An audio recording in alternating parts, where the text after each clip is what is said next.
Now more with Frank Gaffney.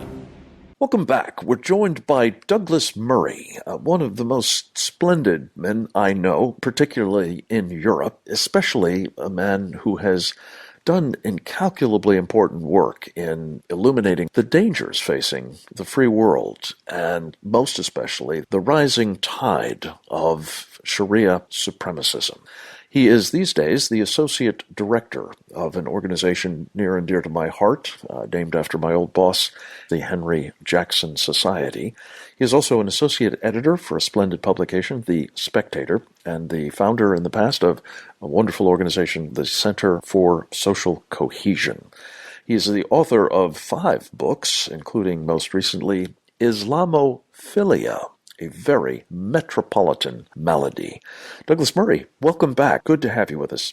Very good to be back with you, Frank. Well, you've been writing a lot, and very importantly, on these various issues, Douglas, including most recently, I think just this morning, a piece in which you were describing some of the challenges that we are facing from these Sharia supremacists and how it looks from your perspective and what the rancor is towards President Trump as he sounds a cautionary note about the implications of such things in this country as well. Would you develop those themes for us? Yes, the spur for my recent article was the comments that President Trump made about Sweden and the reaction to them, which I think are enormously telling. It's reminiscent of something that happened 2 years ago now, when after the terrorist attacks on the offices of Charlie Hebdo and also then at a Jewish supermarket in Paris, the mayor of Paris said that she was going to sue Fox News.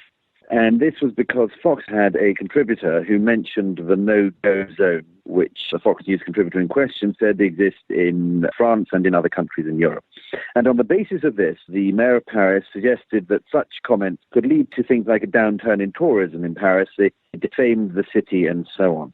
Of course, if the mayor of Paris had really worried about the impression that Paris was giving to the world, then the dead Jews and the dead cartoonists would ordinarily be the thing that you would focus on.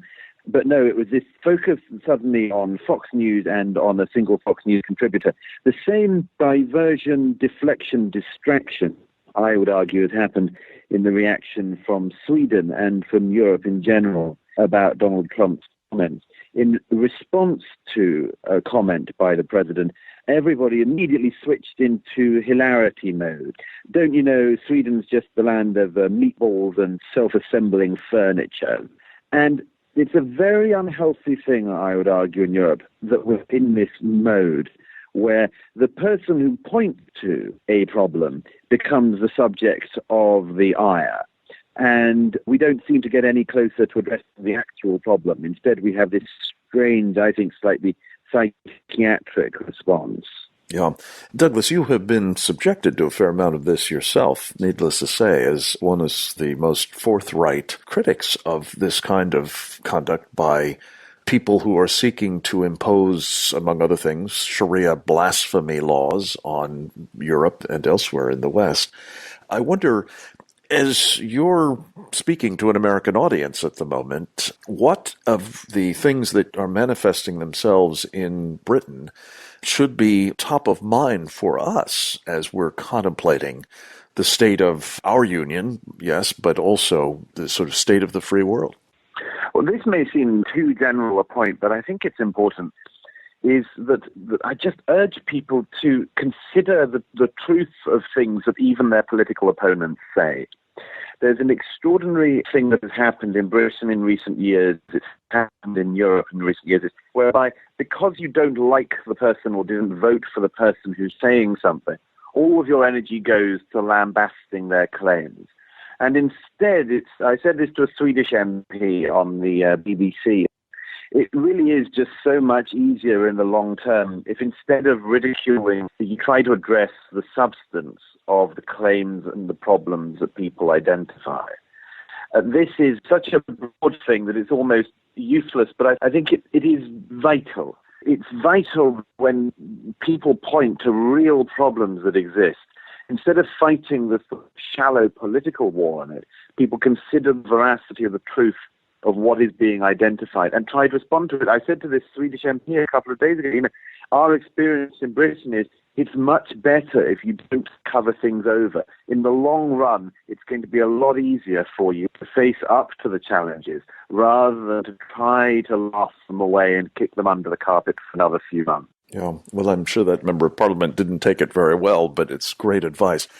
Douglas, of course, at least in part, what you've described here is, it seems, fueling a real antipathy on the part of a great many people in Europe for those who are in the sweeping it under the carpet mode or suppressing of free speech or other evidence of a serious problem. Give us just a quick flavor of how the possibilities of a Trump-like response might manifest itself in Europe in the days ahead. Well, consider this.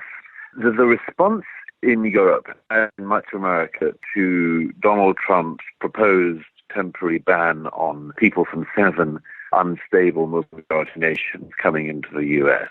Consider the reaction to that. It was almost entirely fury, denunciations, this is Nazism, this is fascism, and so on. But consider that at around the same time, a think tank in London called Chatham House, very establishment, carried out a poll of 10,000 people in 10 European countries. And this poll asked whether they agreed with the statement that there should be no more Muslim immigration into their countries.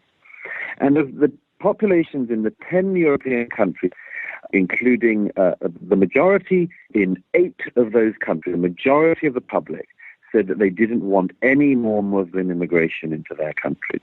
And of the only 2 countries in which the sentiment was minority opinion, one of them was Britain. And in Britain, only 47% of the public said that they didn't want any more Muslim immigration into their country.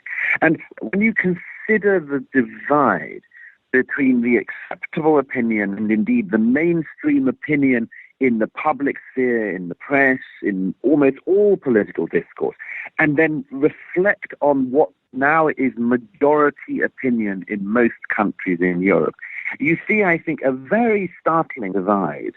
And it's one that has been growing and growing because, as Daniel Pipes pointed out a couple of years ago, we've been in this phenomenon where, whilst the public are running to the right, the politicians, in consequence, stampede towards the left.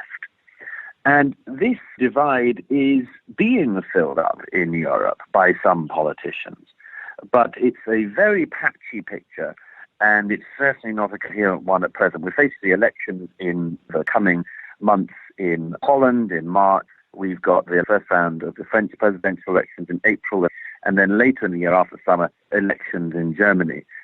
In Holland, it's unlikely, I would say, that Geert Wilders can form a coalition because although he may come out as the highest-ranking party, it's going to be very hard for him unless a new party called the Forum for Democracy breaks through and gets some seats. It's very hard for him to find anyone who will go into coalition government, which you need in Holland.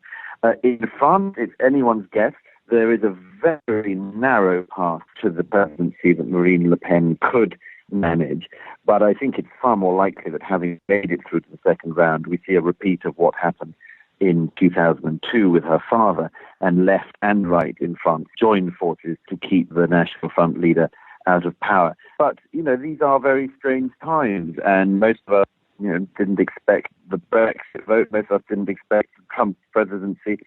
So I think that there is an enormous amount of political fluidity at the moment, but nowhere, I think, in the developed world is that as capable of flux as Europe is now, as I said, because of this huge divide that's been growing between the public and their representatives. Yeah, over perfectly legitimate concerns in many cases about physical security and the transformation of their societies.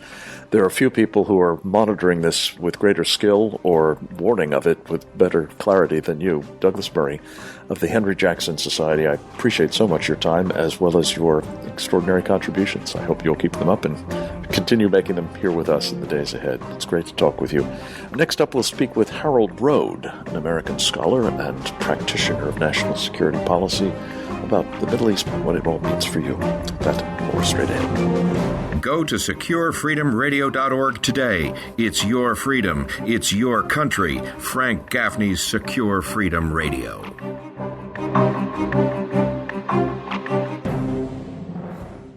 We will make America great again.